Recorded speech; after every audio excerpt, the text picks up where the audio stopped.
Today, most Asian markets are up. Nifty futures, Gift Nifty is also up. Why?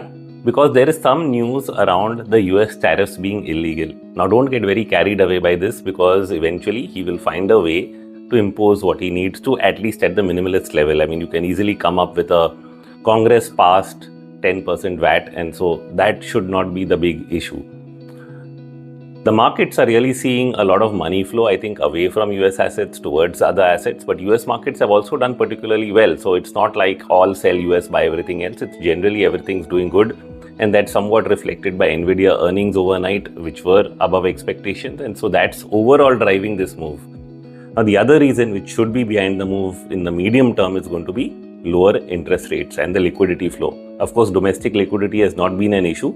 It's more been the bad sentiment driven by all the news flow that has impacted Indian stock markets. But as and when that gets more and more absorbed, you're seeing the market jump to make higher highs. And that is, I think, the process that we are in. Now, today is expiry day, so the month is coming to an end. Tomorrow, the entire monthly close will happen. And therefore, over the weekend, I should have many readings to share and possibly complete my long short report. Today, we will be doing the Markets and Nonsense episode with Chavan, so catch that on YouTube. It's live and you can see the recording later.